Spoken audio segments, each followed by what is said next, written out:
ఆదోని నియోజకవర్గంలో కూటమికి డ్యామేజ్ జరుగుతుంది.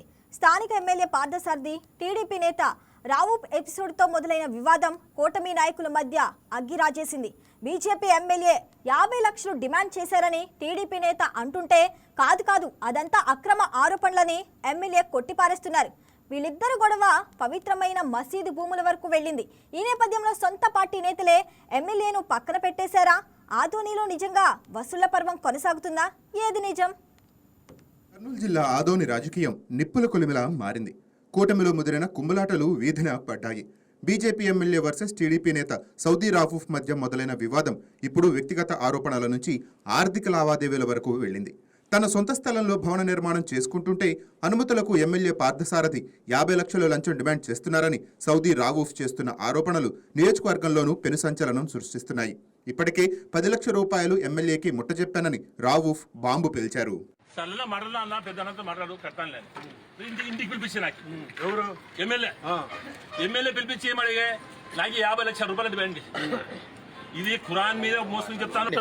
50 లక్షలు డిమాండ్ చేసి సార్ నేను అంత పెద్ద సౌకర్యం కాదు, 50 లక్షలు నేను ఇవ్వలేదు. లేదప్ప నీకు టీఎంసీ అది ఏం కడుతుంది మనం సీసీ నువ్వు వ్యాపారం గుడి వ్యాపారం ఉంది అది ఉంది సార్, అంత పెద్ద మనిషి కాదు, నేను వడ్డీ తిన్ను ఎవరి డబ్బులు తీసుకోను ఊరందుకు తెలుసు సార్, ఏదో అంత ఇస్తాం 5 లక్షలు ఇస్తాను ఇస్తాంటే లేదప్పా అంటే లాస్ట్ మన బీజేపీ నిలకట్టు ఉన్నలేప 10 లక్షలు ఇచ్చి పడి ఫోన్ దగ్గర పేరు కట్టుకుని వ్యాపారస్తుడు ఎందుకు లేప అని రామడం ఇది అని చెప్పి ఆయన చెప్తే ఫస్ట్ రోజు నేను నా డ్రైవర్ తీసుకుని 5 లక్షలు ఆయన చేతికి ఇచ్చిన.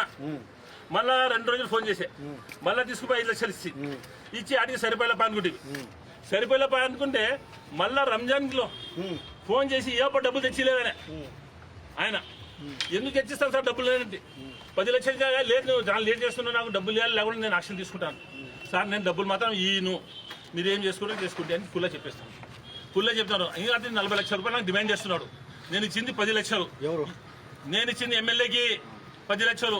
ఆ 10 లక్షలకి నేను చెప్తున్నా కదా పచ్చి బట్టలతో పెద్ద మసీద్లో ఖురాన్ మోసుకొని చెప్తున్నా, శ్రీరామ గుడిలో వచ్చి ఇది భగవద్గీతం పెట్టుకుని చెప్తున్నాను, క్రిస్టియన్ చర్చిలో పిలిస్తే బైబిల్ పెట్టుకుని చెప్తాను. 10 లక్షలు ఆయన చేతికి ఇచ్చింది. ఇది అయినా వాస్తవం. ఆ డబ్బులు వీళ్ళేం కోసము వీళ్ళు ప్రెజర్ పెట్టడం, వీళ్ళు పేరు చెప్పడంలే, ఎందుకు వాళ్ళు ఉద్యోగస్తులు ఎంప్లాయీస్ ఉద్యోగం చెప్పడం, ఇది అయినా వాస్తవం. దానికోసం బిల్డింగ్ ఆపడం ఇది కారణం. ఆదోళ్ళు ఏ డివోర్స్ కట్టలేదు, ఏం కట్టలేదు. మేము డబ్బులు ఇవ్వము, మా ప్రాణం తెగితే కానీ డబ్బులు ఇవ్వము. మేము తెలుగుదేశం వాళ్ళు, జై తెలుగుదేశం వాళ్ళే, మేము తెలుగుదేశం వాళ్ళు, మేము మాత్రం ఇవ్వము డబ్బులు. అదే అయ్యింది. కానీ ఇది ఉన్నాం పొద్దాం ఉంటే నా గొంతు పోతే పోయినా కానీ 10 పైసలు నేను ఏమవుతుంది కానీ చూస్తాను.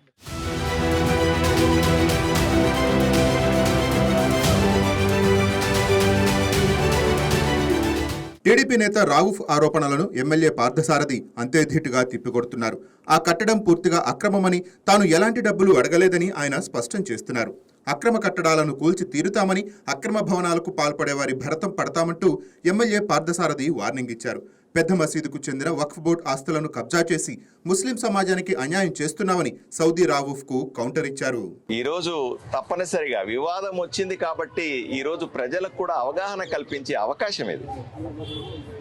మీరు ఇక్కడ వెనకాల చూస్తున్న బిల్డింగు ఈరోజు అతను ఏదైతే పక్కన సౌదీ రూఫ్ అని అతను ఏవైతే ఆరోపణలు చేస్తున్నాడో లేదా మాట్లాడుతున్నాడో మీడియాలోకి వచ్చి, అతను కూడా కానీ టౌన్ ప్లానింగ్ కానీ ఇచ్చినటువంటి ప్లాన్ ఒకసారి మీరందరూ పరిశీలించాలా. ఇవి కూడా తెచ్చే మీడియా వాళ్ళకందరికీ కూడా ఇస్తాం ఇప్పుడు మేము. అలాగే అతను కడుతున్నటువంటి బిల్డింగ్ ప్లాన్ కూడా ఒకసారి చూడండి. మీరందరూ ఇది తీసుకొని అందరూ టేప్ పెట్టుకొని దయచేసి కొలవండి. ఆయన చెబుతుంది ఏంది, కడుతుంది ఏంది. ఇలాగే వదిలిపెడితే ఊర్లో ప్రతి ఒక్కడు నేను కూటమి నాయకుడిని, నేను కూటమి పార్టీలో వ్యక్తిని అని అందరూ కట్టుకుంటా పోతే వాళ్ళ అధికారంలో ఉన్నప్పుడు వాళ్ళు కట్టి, వీళ్ళ అధికారంలో ఉన్నప్పుడు వీళ్ళు కడితే చివరికి ఊరేమవుతుంది? కూటమి నాయకుడు అంటే అర్హత ఏమీ కాదు. అది నేను ఏ తప్పు చేసినా సరే నాకు చెల్లుబాటు అవుద్దనేటువంటి ముద్ర ఏమి ఉండదు. అధికారంలో ఉంటే తప్పు చేసినా ఒకటే, అధికారంలో ఉన్నవాడికి ఒకటే ఉంటుంది, అధికారంలో లేని వాడికి ఒకటే ఉంటుంది. అధికారంలో ఉన్నప్పుడు మరింత జాగ్రత్తగా ఉండాలి, మరింత జాగ్రత్తగా మసలుకోవాలి సమాజంలో.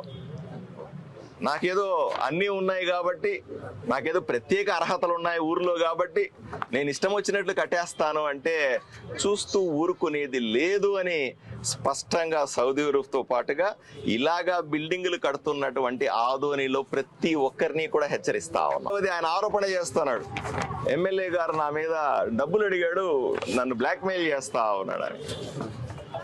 ఆ కర్మ నాకు పడ్డలే. సౌదీ అరేబియా దగ్గర డబ్బులు తీసుకునే పరిస్థితిలో నేను లేను. రెండవది, ఆయన విఘ్నత కూడా వదిలేస్తా ఉన్నా.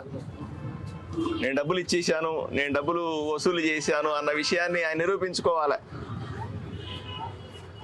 రెండవది, ఈ బిల్డింగ్కి ఆయన చెప్పిన పద్ధతిలో డబ్బులు ఎవరైనా ఇస్తారా ఆలోచన చేయండి.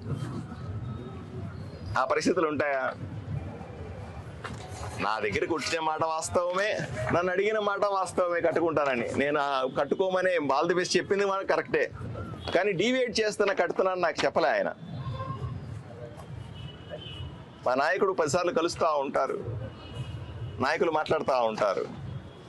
ఈ రోజు కూడా చెప్తా ఉన్నాను, సౌదీ రూఫ్కు చెప్తా ఉన్నా, నా మీద ఆరోపణలు చేసి నాకేం ఇబ్బంది ఏమీ లేదు. రేపు ఎల్లుండి ఊర్లో చాలా బిల్డింగులు మీకు కొట్టేస్తాం, మొహమాటం ఏమీ లేదు. మళ్ళీ చెప్తా ఉన్నాం, నిక్కచ్చిగా చెప్తా ఉన్నాం, ఎవరెవరైతే చట్టాన్ని అతిక్రమించి కడుతున్నారో అన్ని బిల్డింగులు కొట్టేస్తాం, ఎవరెవరు కడుతున్నారో వాటిని ఆపేస్తాం.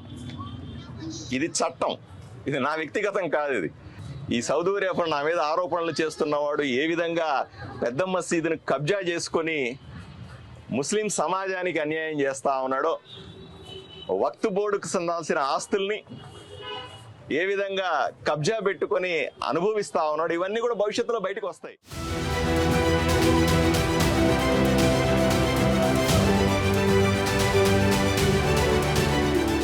అద్దంకిలో కూటమి నేతల మధ్య గొడవ ఇలా సాగుతుండగానే ఎమ్మెల్యే అవినీతి లెక్కల చిట్టా అంటూ సోషల్ మీడియాలో ఒక పోస్టర్ చక్కర్లు కొట్టుతుండటం అగ్నికి ఆజ్యం పోసినట్లయింది. దీంతో ఈ వివాదం చిలికి గానివాలన మారింది. దీంతో ఆధ్వర్యంలో పాలన కంటే పైసలకే ప్రాధాన్యత ఇస్తున్నారా అనే ప్రశ్నలను లేవనెత్తుతోంది.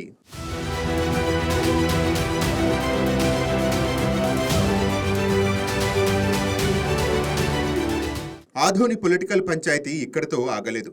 పవిత్రమైన మసీదు భూములను గొడవలోకి లాగారు. షాహీ జామియా మసీద్ ఆదాయానికి ట్రస్ట్ బోర్డు చైర్మన్ గడ్డికొడుతున్నారంటూ ఎమ్మెల్యే చేసిన ఆరోపణలు ఇప్పుడు కొత్త దుమారాన్ని రేపాయి. తన అవినీతి చిట్టా బయటపడుతుందనే భయంతోనే ఎమ్మెల్యే మసీదును రాజకీయాల్లోకి లాగుతున్నారని సౌదీ రావుఫ్ మండిపడుతున్నారు. దమ్ముంటే తనపై చేస్తున్న ఆరోపణలను ఆధారాలతో సహా నిరూపించాలని ఎమ్మెల్యేకు బహిరంగ సవాల్ విసిరారు రావుఫ్. ఇన్ని రకాలు ఉన్నాయి చూడండి, బాగా మీరే చూడండి, చూసి దీనికి జవాబు ఇచ్చినాక తర్వాత నా మీద కౌంటర్ ఇచ్చేదానికి. ఈ వీడియోస్ పెట్టి ఏదో సాధారణ మామూలు నాట్లాంటి వ్యక్తి మీద వస్తారు ఓ పనికి, చిన్న వ్యక్తి మీద పోటీ చేస్తే ఏమని చేస్తే నీ బరాబర్ మనిషితో చేయాలి, నువ్వు ఎమ్మెల్యే హోదాతో. నేనే ఓ పనికి మామూలు చేసుకుని తినేవాడిని, నేను చేసుకుని తినేవాడి మీద నువ్వు వచ్చి ఇది చేస్తాను అది చేస్తాను ఏం చేస్తావు? పోలీసులు చెప్పి కేసు పెట్టిస్తావు, జైలుకి పంపిస్తావు, అంతేగాని నా ప్రాణం పోయినా కానీ నేను చెప్తున్నా కదా, నేను సారీ చెప్పను, నేను భయపడను, నేను డబ్బులు ఇచ్చానని చెప్తాను అన్నమాట. ఎక్కడ నిలబడి చెప్పమంటే చెప్తాను, అన్ననే చెప్తాను, ఇప్పుడు కూడా చెప్తాను. పచ్చి బట్టలతో ఎక్కడ రాచి 10 లక్షలు ఇచ్చిన చెప్తాను బిల్డింగ్ కోసం వచ్చింది. లేకుంటే నీ ఇంటికి వచ్చాను, నాకేం అవసరం? 2 ఏళ్ళ కదప్పా మీరే అర్థం, మీరేళ్ళు అడగండి. 2 ఏళ్ళ ఏం చేసి పడుకుని పక్కన ఇల్లు కట్టేటప్పుడు నువ్వు అప్పుడే ఆపొచ్చు కదా, ఆపేతను ఉంటే. అప్పుడు లేని ఇప్పుడు ఎప్పటికీ డబ్బులు బంద్ అయితేనే మున్సిపాలిటీ వాళ్ళు, జేసీబీ వాళ్ళు, పోలీసు వాళ్ళు ఏం హంగామా. బాబా 30 సంవత్సరాలు ఎమ్మెల్యేలు చూస్తుంది, సాయిప్రసాద్ని చూస్తుంది, మీనాక్షిని చూస్తుంది, ఎవరు ఇట్లా ఎమ్మెల్యే మేము చూడలే. పోతే ఇంటికి పోతే ఎంత మేము ఇబ్బంది ఆపోజిషన్లో ఉన్నా కానీ వాళ్ళు మధ్యగా నీళ్ళు ఇచ్చి ఏదో మాట్లాడి ఇట్లా కాదు ఇట్లా చేసుకోపా అని చెప్పేది. ఆదోన్లో ఏ బిల్డింగ్ కట్టారో మీరు చెప్పండి, దాని ప్రకారం ఏమంటారు అది కూడనా, ఏ ప్రకారం అది? అదే 15 అడుగులు ఇక్కడ వెళ్ళారంట, వెనకాల 6 అడుగులు అంట, ఇక్కడ 10 అడుగులు అంట. మొన్న 2 బిల్డింగ్ కట్టారు ఆదోన్లో, నేను పేరు చెప్పను, అందరూ మనకు కావాల్సిన వాళ్ళు ఆదోన్లో, ఆదోన్ పబ్లిక్ అంతా కలిసి ఏ బిల్డింగ్ కట్టారో మీరు చెప్పండి. నువ్వు ఎన్ని బిల్డింగ్ పగలగొట్టినా చెప్పు, నేను పగలగొట్టి. నువ్వు వచ్చి 20 నెలలు అయింది కదా, 20 నెలలు బిల్డింగ్ కట్టలే ఆదంలో, మళ్ళీ వాళ్ళు ఏంది నాకెందుకు న్యాయం? భారతదేశంలో నేను భారతీయుని, భారతదేశంలో అందరికీ ఉన్న న్యాయం నాకు ఉండాలా?